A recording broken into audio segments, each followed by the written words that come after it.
Sidste år, der fik jeg hesten og et prægtigt gotlandsk får. Men nu er jeg da lige næsten, der er mange folk i år. Jeg starter altid med lidt goder, så får jeg jo godt begyndt. Stiler ned mod de mange boder, en kringletak med sukkerpynt. Her er boder med uld og krukke, kosteskafter, æg og løg. Her kan barnet få en dukke, og mor en kur til sit strikketøj. Her er musik i lirakassen, og en gøjler, der laver skæg.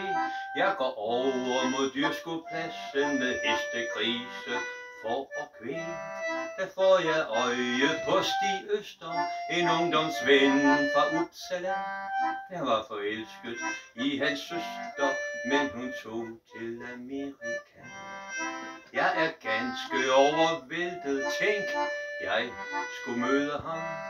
Så vi går ind i teltet, det skal da fejres med en kram. Men når der var gået til grunde, de får liv igen i dag. Stig er også blevet bundet, har en gård et par mil herfra. Så spørger jeg til hans søster Line, hvor hun i Californien. Der begynder en at grine, jeg er da kommet hjem, min ven.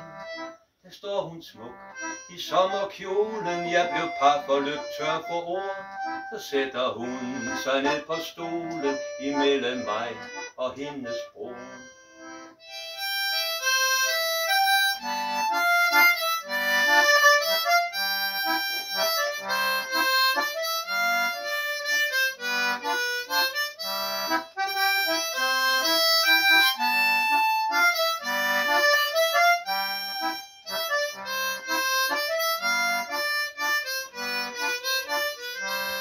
Så siger Stig, det er på tide, jeg skal hjem og malke køer. Så sidder Line ved min side, som så mange gange før. Vi taler sammen, men ud på natten trækker torden ind fra vest. Jeg må hellere komme hjem til katten og Rosalingo, min gode hest. Jeg er på vej fra Södertälje mod mit eget lille sted. Nej, det vil jeg da ikke sælge, det er her jeg finder fred. Nu kommer vandet fra tordenskyen, det regner tungt over mark og vej. Hvem griner mund under paraplyen? Jamen det gør Line, og så jeg. Tak skal du have.